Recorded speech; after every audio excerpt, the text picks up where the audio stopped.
Good afternoon and welcome to our new TweakTown weekly podcast where we're going to be talking about all things games. My name's Anthony Greffer and we have Chris Smith here. Hello Chris, how are you? How's it going?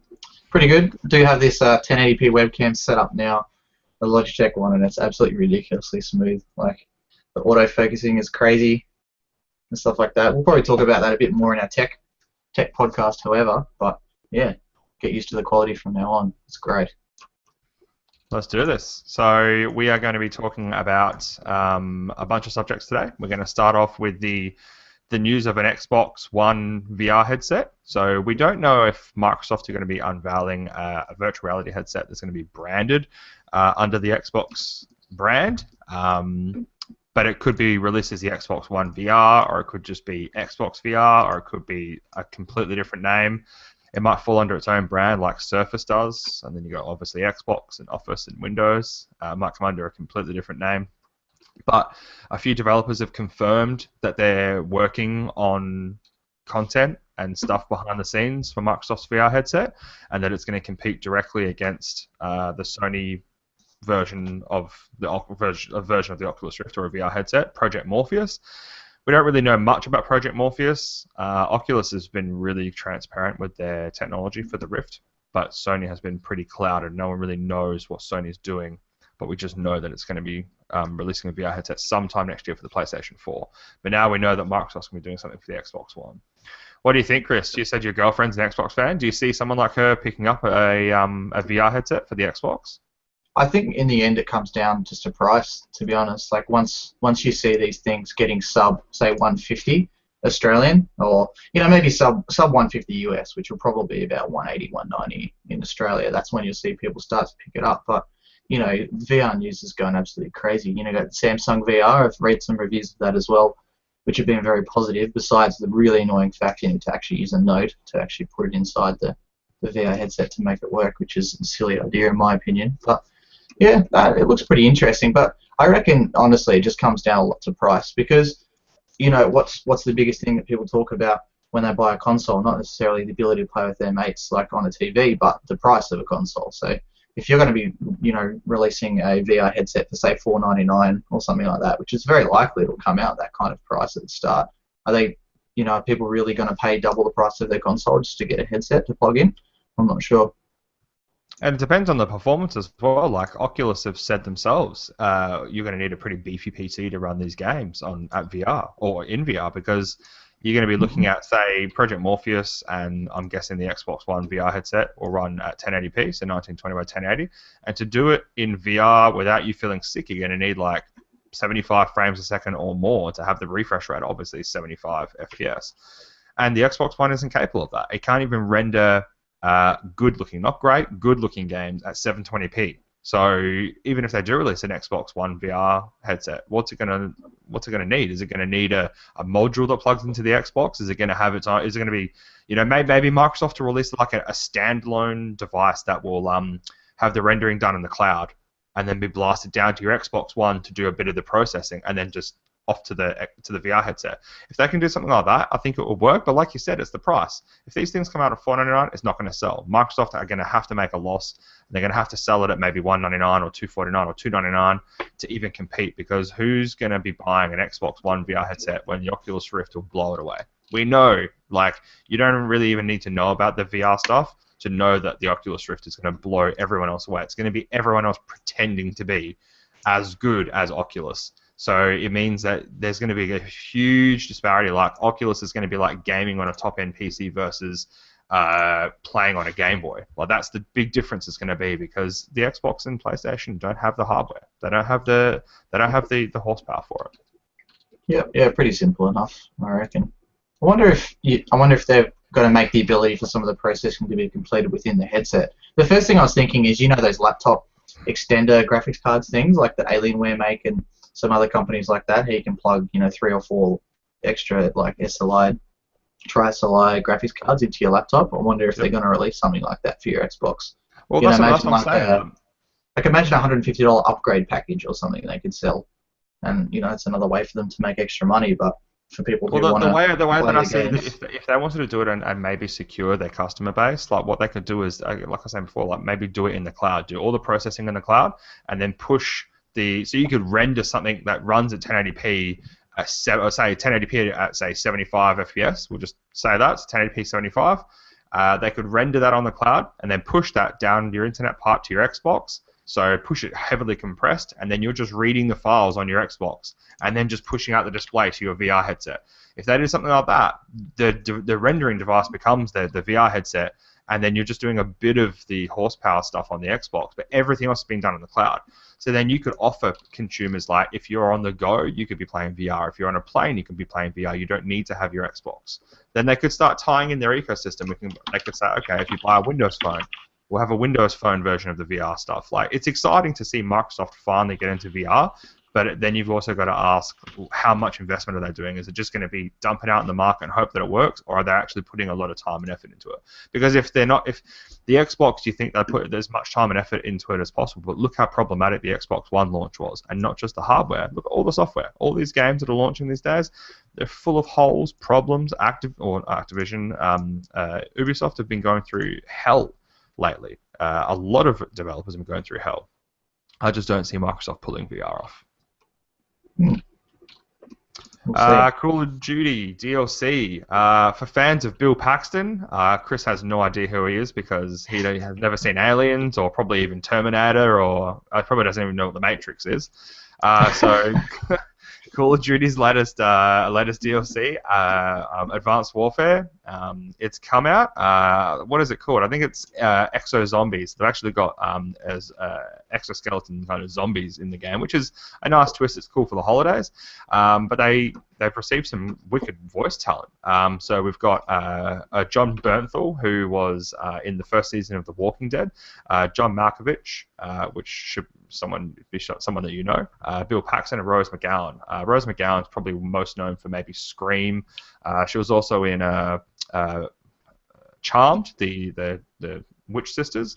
But yeah, the new DLC pretty much just has exo-zombies. So if you're into Call of Duty and you want to play with zombies, get the new DLC. Sony have teased the PlayStation 5. I didn't think that we'd be hearing about the PlayStation 5 so soon, but we're already hearing about it, which is cool. I think that we should know about it. It shouldn't be such a surprise. I think that Sony should be maybe even a year or two away from releasing it. I would love to see maybe like a tease of it at E3 2015 in 6 months' time. Yes, it's probably early, but technology change the pace of it. Instead of releasing this console 8 years from now, just throw Microsoft off and release the PlayStation 5 at the end of next year. Release it holiday 2015. It'd be huge. So anyway, Sony were talking about their latest console, whether it would be a physical console or whether it would be a console that's in the cloud, like I was talking about before. Sony have pretty much said that we could actually change the way that PlayStation games and the hardware is done. And one of the bosses of SCE, Masayusu Ito, he was talking with a site, and he said, quote unquote, I think there will be a PS5. However, I don't know what form it will have. It could be a physical console or it could be in the cloud. But even if the form might change, PS5 games will be born. This is what we want. So we know that they're working on a PlayStation 5. You'd have to be stupid to not think Sony's not working on a PlayStation 5. But it's interesting to see that they're thinking about doing it in the cloud. They bought. Do you remember, Chris? A couple months ago, or maybe a year ago, they bought Gaikai, the online streaming company. Yeah, that actually slipped under the radar for me. Yeah, right. That was like $350-400 million that they spent on that. I am gonna find that. I just wanted to touch on that point. You said about, why do you wait so long to release consoles, which I agree with as well. I wonder if they have some kind of gentleman's agreement almost with Microsoft. Like, why do they always seem to release the new PlayStation and the new Microsoft, Xbox at the same time, all the time? It's because really, I don't know why they have to. You have to be naive to think that these companies don't talk to each other. They may be competitors, but they roll off of each other's business. And if they're not talking to each other, Ubisoft would be talking to Sony and Microsoft at the same time. Activision talk to Sony and Microsoft at the same time. Microsoft and Sony don't really make that much money not in that many tens of millions of sales of these consoles, only after a very long time. Where Ubisoft, they'll sell hundreds of millions of units a year of their games across however many IPs they've got. Activision would sell hundreds of millions of copies of their games across multiple IPs. They'd have to have an agreement because But then if they don't, then just release a console. Like, why can't Sony release a PlayStation 5? Are people going to go, it's too soon? How is it too soon when it's a $500 console? Apple released a brand new phone every year that costs $1,000. Samsung released countless smartphones every year that cost nearly $1,000 each. HTC do it, Asus do it. You know, Sony, every manufacturer releases these new devices every year. Nvidia releases a new flagship GPU every 12 to 18 months. AMD releases new flagship GPU. Intel releases new CPUs. Everyone's on a 6 or 12-month schedule.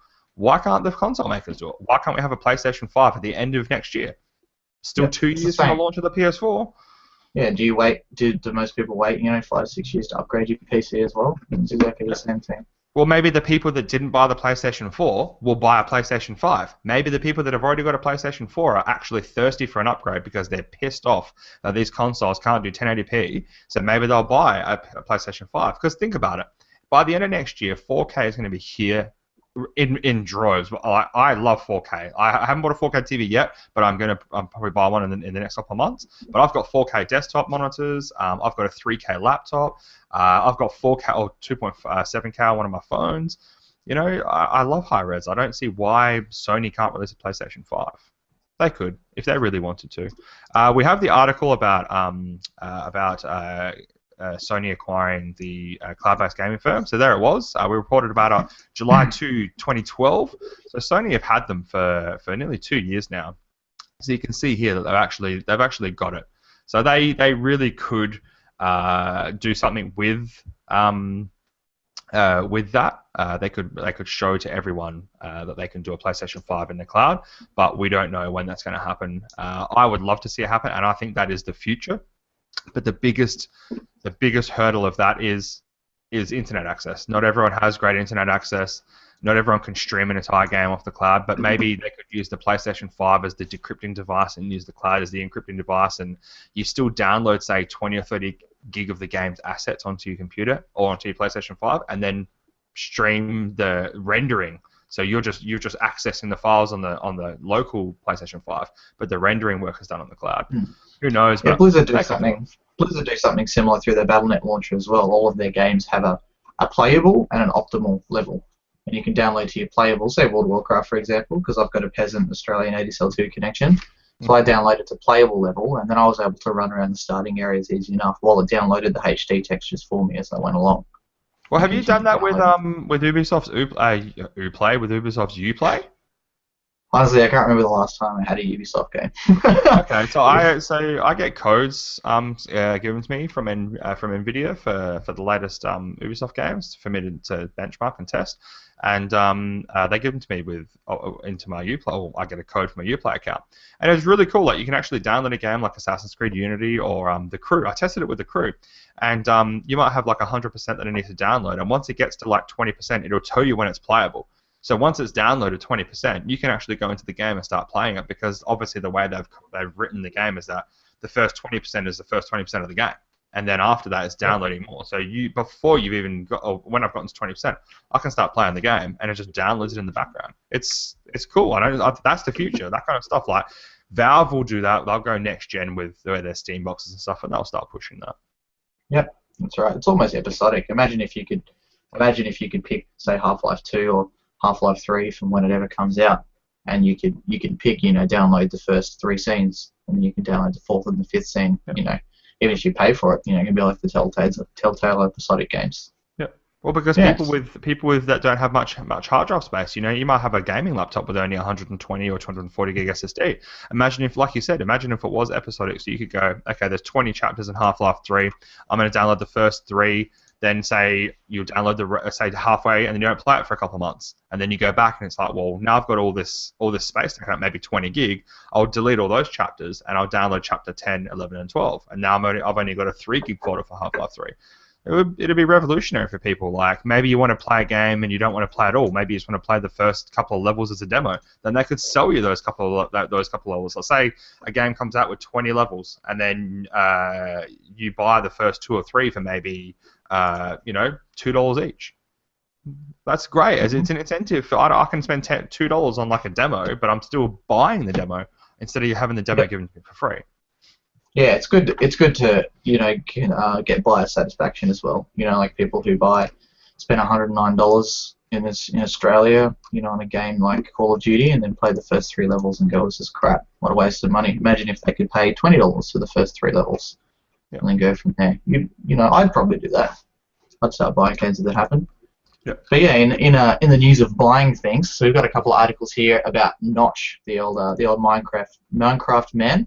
He spent $70 million on a mansion, and somebody's actually designed it in Minecraft as well.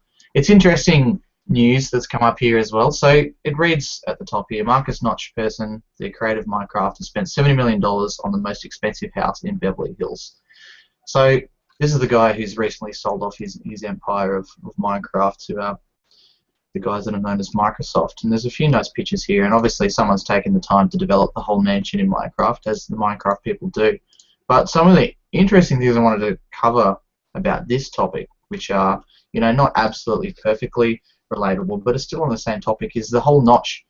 Like some of the reasons why Notch apparently left in the first place, sold it all off and things like that. I don't know if you, Anthony, or anyone else has heard about this kind of stuff, but one of my friends is quite passionate about keeping the privacy of celebrities and developers and things like that. And I remember him saying about Notch was commenting that people were just too invasive on his life. It was interesting because if you think about a lot of the Minecraft target demographic, right? They're not people who necessarily have, maybe not the greatest social skills, and they love to play the game for hours on end, sitting inside, developing all of their stuff. That's right. Shots fired. But you think about it, right? You're going to your whole market is gamers, and they're getting questions. He's getting questions, interviews like, "Oh, now you've made your money. What exactly are you going to spend it on, and what percent are you going to donate to charity, and what percent are you going to do about this kind of stuff?" I'm glad for this guy that he's bought himself a $70 million mansion. I hope he wears a tinfoil hat after this, and and people don't annoy him anymore. Because can you imagine that kind of stuff? People saying, can you please give me an absolute spending business report? Like, what are they, the NSA or something? Well, people are like saying like, "Oh, it's $70 million. He could have spent it better." It's like, but if you got to think like he would have spent thousands upon thousands of hours building Minecraft, and sure, it's not a AAA title, but you know what? If someone handed me $2 billion for my business, $2 billion, $70 million is not that much of that. It's like if I gave you $1,000 and said, "Here, you can buy this brand new car for $250 or $300." You're gonna do it. You're gonna because that level it's changed. But people are they're like condemning him like you should have how much are you gonna give to charity, blah blah blah. It's like, okay, so he outbid what Jay-Z and Beyonce for that house. How much did Jay-Z and Beyonce give to charity? They're worth what, $1 billion or something like that. They could donate. Okay, we're releasing the album and everyone, it's free. By the way, if you want to give money towards us for this album, we'll give it all to charity, and they would still make money from that, from the live shows, from the merchandise, from TV appearances, from the movies that they're in. It's just let Notch spend his money, but like. Obviously, we're okay with that because we want Notch to invite us to his mansion, and he better invite us to that mansion, because else we're going to want the reports from the NSA and stuff like that. Exactly, the tax office. You can call us the TweakTown tax office, the TTT. Yeah. We've got some kind of mad stutter going on. But yeah, like the gist of my story is just leave the poor dude alone. It's like me winning the $25 million super draw and then taking my girlfriend out for a KFC dinner, and then people being like, "Why'd you eat KFC? You should have eaten salad at home. It's only $1.50 if you eat the salad." And poor dude. I feel sorry for him. It's the celebrity status that comes with actors and things like that. Poor guy doesn't need that. He just made a game. That's it. Speaking about making games, GSC Game World, the developers behind the original Stalker. Some people might remember Stalker. A lot of the guys who broke off from GSC Game World formed 4A Games, and 4A Games are the guys who did Metro 2033 and Metro Last Light, and just recently Metro Redux, which we reported in the last podcast had hit this SteamOS and Linux. So GSC Game World has come out saying they're working on a secret project. We don't know anything about it. The news is literally breaking. I think this story actually goes live about an hour after we finish this podcast. So this it's a new game. I'm hoping that it's along the lines of Stalker, the way the graphics engine pushed things to the limit back then. And I'm hoping that it's PC only. I don't want to hear any of this console peasant stuff where it's going to run at like 480p with like 16-bit textures and stuff like that. I want to see this thing just go straight to the top of everything and just nail graphics against the wall. So no one knows about it. The news that we posted up, the Stalker team, or one of the guys from GSC Game World here is actually talking about the way the games are now. And there's another company called West Games who's actually on Kickstarter. And they're trying to fund a game called Stalker Apocalypse. And they require about $600,000, which is a lot of money. And they've only raised, I think we've written $15,000 of that, and they've got 79 days left. So we don't know much about the new. It's not a new Stalker game, or maybe I doubt it'll be a new Stalker game, but it's coming. It's coming. Speaking about what's coming, which makes me even more excited, I'm sure Chris will agree with me here, is the Steam controller. So this isn't confirmed by Valve, but someone's found, I think, Game Informer in the latest Steam client update, or Steam client beta, I should say. They actually had a file that teased the new Steam controller. So Valve have actually installed a directional pad, or D-pad, into the new controller, and it's still got the two thumb pads on the controller. No one knows what's going on because Valve haven't said anything about it yet. They haven't really come out and said that this is the final design, or this is even a design that we're going to be going forward with. But we should hopefully hear more at CES, which is in just over a week's time. Yeah, they love Valve love their secret little updates, and I'm sure they put in purpose. You know, these. Of course they do. Find it across all the different games and that kind of stuff, and there's nothing anybody wants more than for Gaben to give them the D. So the D-pad has been delivered. But no, it looks interesting. That was good. That was good. Yeah, it was. I like that word. Praise Lord Gaben. You know, all that kind of Master Race stuff that you were going about. But yeah, speaking of textures, actually, one thing that's not in our running sheet is a TweakTown article that goes live in an hour or two from now, is that Skyrim has actually received a massive modders update as well through some of the guys. So just looking at the article that I've written here. So I've called the game Skyrim the game that never stops evolving. So we posted an article before that there's been a Skyrim mod that's basically added a whole world to the already expansive game. So it's added new skill trees, new skill sets. It's called Skyrim Enderall.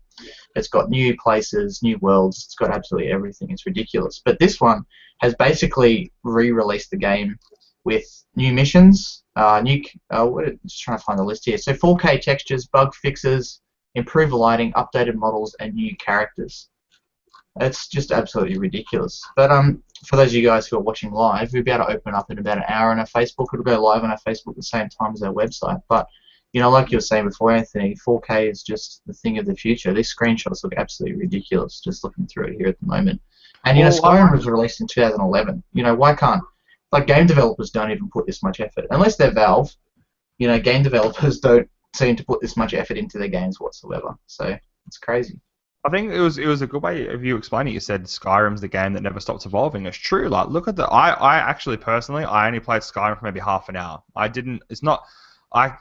feel almost like I have like an almost. It's just a mountain I can't even climb to play that game because I know how big it is. So I don't have the time to invest into it. So I don't do it. But the game, you see some of the mods and you see some of the videos, and it's just amazing. Like, it's amazing that they almost. You know, these are just users doing it. There's not big developers and gaming firms with staff. These are just normal guys like you and me that are like, okay, I want to make a game that I love look better than the developers could do with tens of millions of dollars and all this technology and expertise behind them. It's like, why can't they just...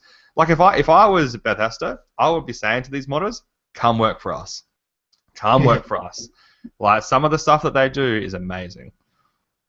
Yeah, exactly, and that's what I wrote, I think, in my Enderall mod as well. I was like, what's the next step from these guys? Is it, you know, a phone call that says, hey, come work for us? Because they're doing some ridiculous things. It's a game within a game. Yep. Yeah, that's it. That's it. It is a game within a game. Yeah. So the other news we have here is that Destiny gamers have clocked up 99,523 years of in-game playtime. It's across their total of 13 million users. So Bungie's reported this. The developers said that staggering statistics aside, Destiny is more than a game of numbers. It's a world made of people. It's the human stories that lodge in our void-stained memories. And I mean, Destiny as a whole is a very interesting thing to me because if you look at user reviews and then you look at website reviews, they're widely ranging from this game is 0 out of 10 would not bang to like 11 out of 10 worthy of kissing Gaben's feet kind of stuff. Have you played Destiny? Do you know too No, much I about it? haven't. No, I know about it, but I haven't actually played it at all. No. Yeah, I find that for me, Destiny was very similar in my friendship group to the GTA 5 train in our friendship group. My friends annoyed me for about 2 months while they played it every single day non-stop for me to buy GTA 5 on the PS3, and then after a week, 2 months and 1 week, it was absolutely gone out of their memories. But that's some serious crazy hours. That's World of Warcraft standard kind of hours there. So definitely Well, you massive. think about that's a lot, and 13 million people have played the game, 22.9 million Guardians. The game's only been out for a couple of months. Like, you've really got to think about that. That is a big effort. That's a very big effort. Yeah, that's kind of World of Warcraft class right there, I reckon. In other news as well, Xbox One preview members gain access to Halo 5 beta tomorrow. I think that's So a couple of that days ago. means, yeah, so that was 4 days ago. Yeah. So that's out now. One interesting thing that people have commented is they're saying that I've been an Xbox One user since launch date and I have no idea what a preview member is. Unfortunately, I can't help you out because I don't own one either. But it's probably something worth looking up. But we touched on Halo, the latest Halo 5 releases and Master Chief Collection and stuff in our last podcast, and just talked a lot about, just a bit of a rehash about that. We talked about how Halo's, it's been really up and down as of recent times. You go back to Halo 1 and that was, kind of Halo versus COD kind of era. But now I feel like it's just moved to Battlefield versus COD, and Halo's really just been pushed to the side, where it's kind of just the hardcore. You got the really small FPS scene now. Things like MLG in the US started off their esports venture with Halo, and things like ACL Pro in Australia started off their esports venture with Halo. And now they've either canned Halo completely, or they've just stepped it back quite a lot. Like, do you see Halo continuing for as long as the developers said? They said, was it 3 decades? That the Yeah, developers 30 said years. they Last wanted to week continue? I said 30 years, and it's like, well, that's a long time for Halo. It's a long time for any game, unless it's Call of Duty reskins and they start selling 20 copies a year instead of 20 million. And the console game was ate it up, which is just like, I started off as a Yeah. fan of Halo. Like, I remember Midnight Launch, original Xbox, because it was generations ahead of what the PC was at the time. It had like DirectX 9 effects, this beautiful like sunlight coming through trees and stuff like that. Super high textures, like huge worlds, and then it's like PC like caught up like rapidly right after that. We had like Crisis and stuff like that released. Massive titles like Mhm. Battlefield started evolving. And Halo like just dropped away, and it started to become, I don't know, Halo 2 wasn't that great, Halo 3 wasn't that great, and I think I didn't even play Halo 3, and I stopped at Halo 3 when it started to go full consoles and they didn't concentrate on PC, which was just Yeah, I feel like Halo is just at the moment is a very nostalgia game until they bring out something massively new. Like you said with the Halo 2 and 3 onwards, I just stopped caring because to me it just felt like a reskin. And it felt like, Call of Duty had something at least different to offer in the fact that it went from World War II to modern time to that kind of stuff. And, maybe it's because I don't subscribe as much to the kind of lore and, the history stuff like you see, with World of Warcraft. Obviously it's not as in-depth with Halo as it is with games like World of Warcraft. But, maybe Call of Duty is a bit easier because it's easily, it's easily relatable. If you have a look at World War II compared to modern day, compared to the future, that's pretty freaking obvious. But if you're jumping between future years and the Halo ring and different aliens and stuff, maybe it's just not as easy. The sales are still there, which is good. But to me, and a lot of my friends who are just regular Joe gamers, I feel like Halo's kind of lost the race, and it's just Battlefield versus COD these days with kind of just a bit of Halo shoved to the side. Yeah, no, I agree with that. It feels like it lost its shine. Like, it was one of those games that was just like really cool. Like, it broke boundaries and it stopped being the traditional first-person shooter. Like, Halo introduced regenerative healing. Like, that was the first game that came out where you like hid behind something and you started to reheal. It was good. It had like great AI as well. Like, at the time, the graphics are nearly top notch. But then it's like there's nothing that drew me to like cool. The world of Halo is cool, but they never really did anything extra. Like, I wish that they, instead of releasing standalone like Halo 1, 2, 3, 4, and now Halo 5 Guardians, I wish that they maybe, instead of doing Halo 5 Guardians, maybe did a Halo Persistent World, maybe like Halo World or something, where you could just go into multiple planets and they just have things going on. Like these game worlds are getting bigger, but also they aren't. The scope of the games aren't getting bigger. Like Destiny is cool. I think Star Citizen's going to change things, and it'll be the game that creates hope for games and gamers. But Halo, yeah, I don't know. It started off so good, and then I feel like it went to crap. Yeah. No offense to Halo gamers. I love all of you. Kind of. Up next, we have Techland. So a lot of you might not know who Techland are. So Techland worked on Dead Island, which is a zombie survival first-person shooter from a couple of years ago now. And they've been working on a game called Dying Light. Now, Dying Light was supposed to be coming out, I think it was beginning of the year, and it was delayed. No, I think it was end of this year, October this year. Then I think it was delayed to like December. Then they delayed it into 2014. So it comes out, I think, middle of January. So the company have said that there's not a chance that they've downgraded the graphics. So there was a comparison video that came out comparing the older 2013 footage to the latest footage that Techland has been showing off over the last month or two, and people have said that they've found, or they think that they've seen a degraded or downgraded graphics in the latest version. No one really knows because Techland is saying that it could be like compression from YouTube and stuff like that, which I do agree. Like even these videos that we record, it gets compressed by YouTube by a lot, but we won't know for a month. At least we'll know next month. And Dying Light is going to be I think it's going to be a great game. It won't be something that people remember forever, but it'll be a good game for... I don't know, people seem to have like a really short attention span for games these days. I remember when I was young, like, I would buy a game, like say GoldenEye 007 or GoldenEye 64 on the Nintendo 64. I played that thing for months and months and months and months, non-stop, every day after school, hours and hours and hours and hours and hours. Now it's like, people just forget about games. There's so many games being released on so many platforms. It's just like you just have no chance to like grab one. Oh, look, one's gone past me. I'm going to play this one game. Crap, 12 other games have just launched.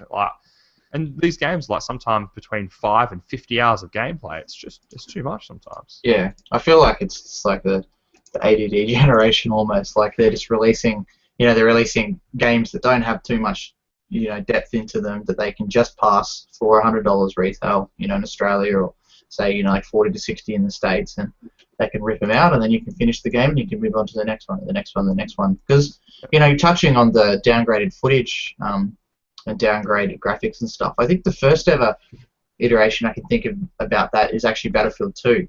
I remember the Battlefield 2 videos. This is back in the day of when everyone was switching from AGP to PCIe graphics cards. And, this is back in the day when all the videos came out and people were like, wow, this looks absolutely amazing. And the game came out and it was about like 50 to 60% worse than what the videos were. And people were like, what the hell? Like this was when, I remember, I'm from a small town in Tasmania, or city in Tasmania, 45,000 people, called Devonport. I remember the local place there, the PC place, started up about the same time that Battlefield 2 came out. And I remember talking to him way later on when I was employed by Thermaltake and went back there to do some work. And he was saying, like my store was actually made by Battlefield 2. The reason that my store, kicked off really well and exists to this day is because I sold a ridiculous amount of 256 meg graphics cards. Because it was 128 meg was the absolute minimum, but it was 256 that was recommended. So I had a Radeon. My dad went to that exact store and bought me an AGP Radeon 9550 256 meg graphics card, and him at the same time a PCIe NVIDIA graphics card. And from there on, and things like that. I feel a bit nostalgic.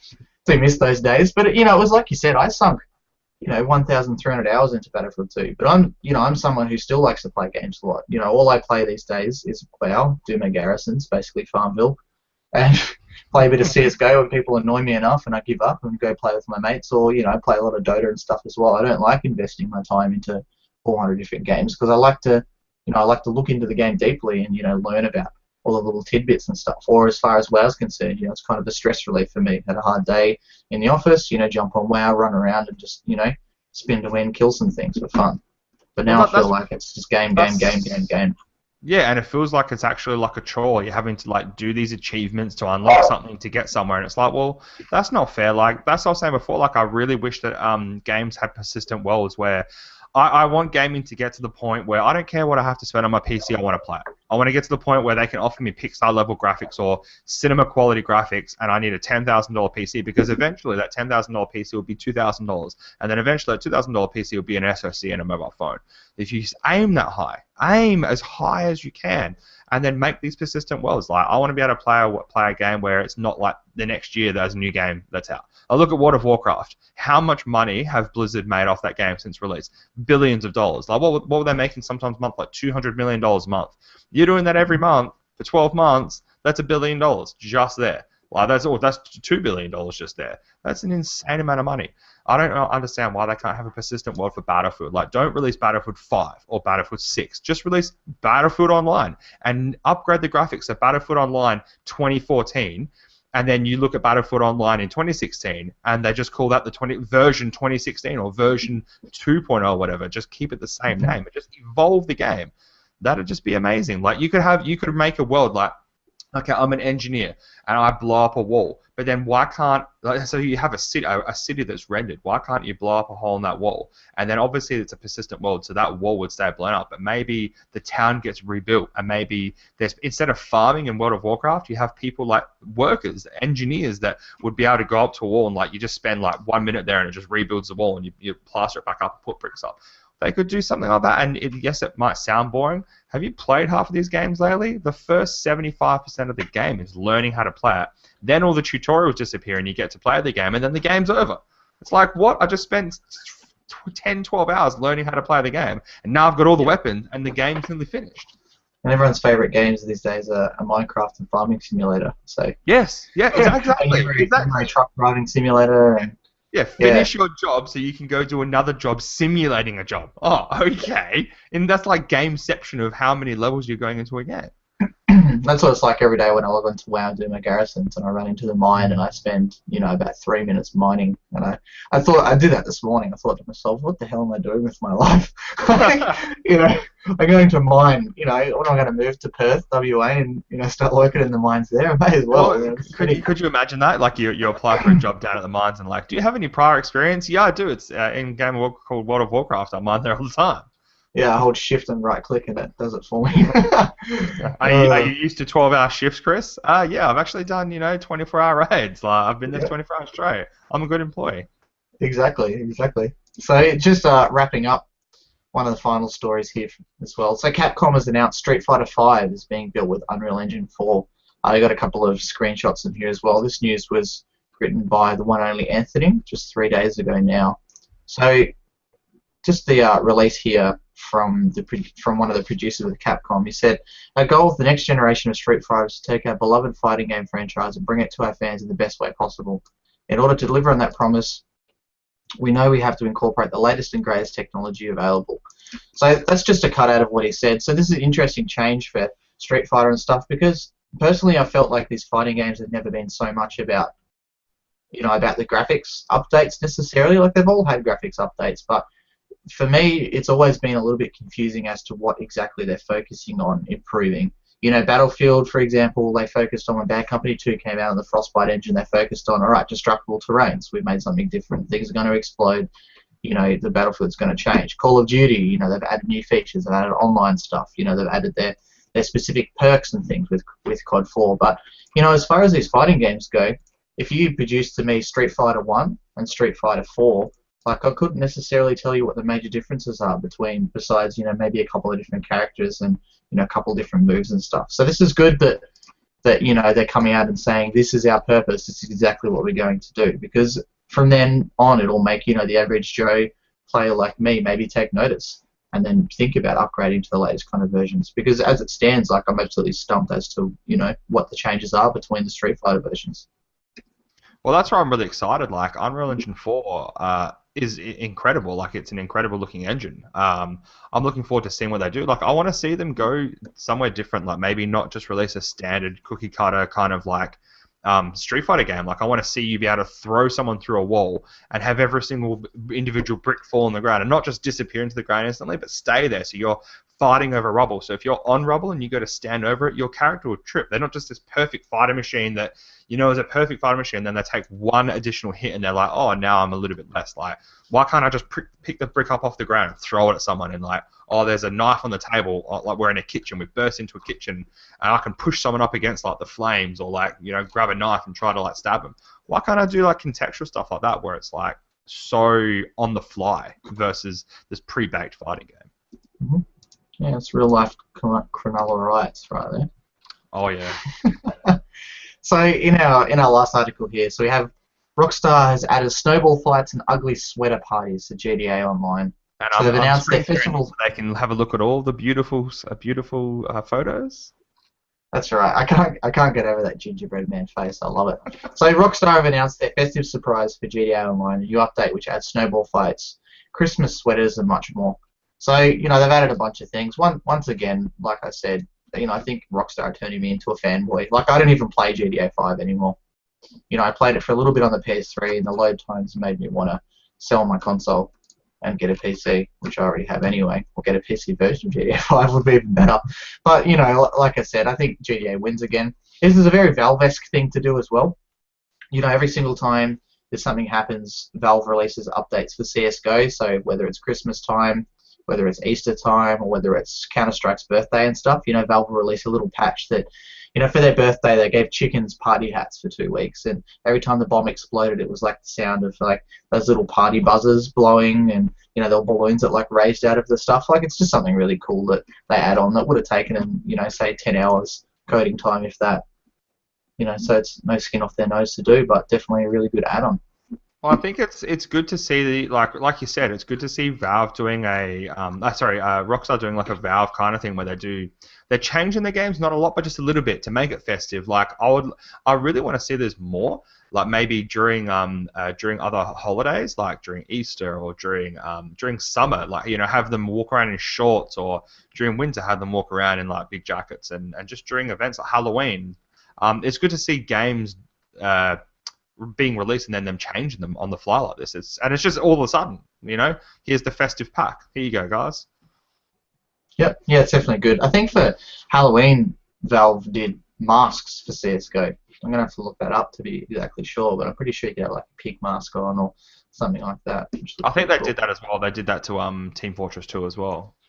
Yeah, definitely. Valve, like kind of a few times during these talks, every single time I kind of refer back to Valve because they really know how to talk to and support their community and update their games and stuff. So if anyone's ever looking for some information or advice as to how to keep your game up to date, go take a look at Valve, who are updating Counter-Strike Source, and they're updating Counter-Strike 1.6 like up to 5 years after its predecessor was released.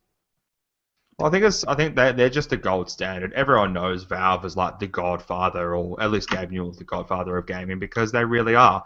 They don't just like if this was Call of Duty and Half-Life was Call of Duty, they would have released like Half-Life 7 by now. They would have released so much DLC, where Valve don't need to do that. They don't have the pressure of a big publisher behind them. You need to release the game now because we need to make money now.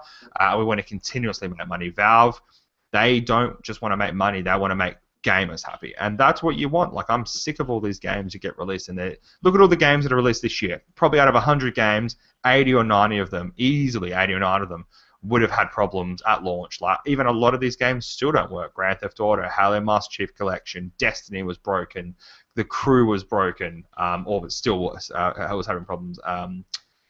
Just so many games. Drive Club on PS4 was problematic. Assassin's Creed Unity was a mess. Far Cry 4 wasn't too bad, but it still wasn't perfect. There's been no game that's launched where it's just like everyone's into it straight away, the online server's ready straight away.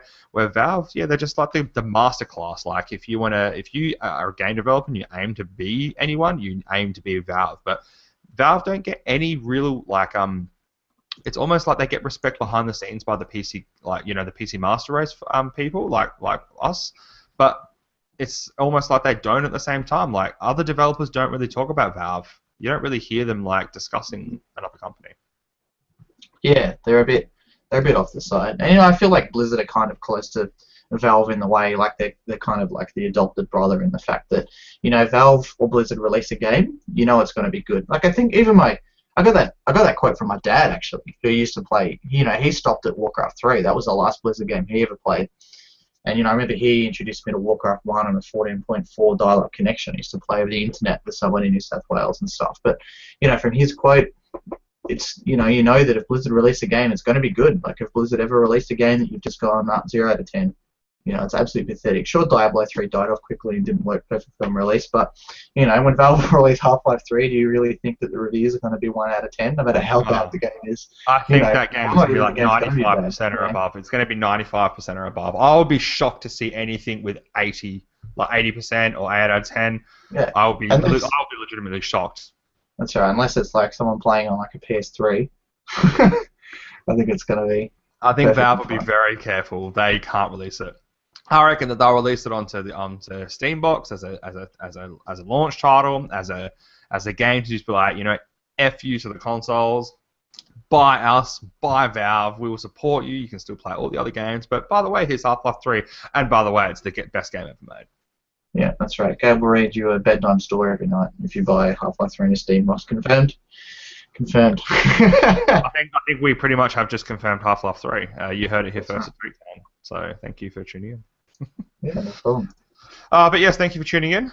Chris and I are now off. We hope you enjoyed this gaming podcast. And there were 4 viewers live. Yes, we're getting so popular now.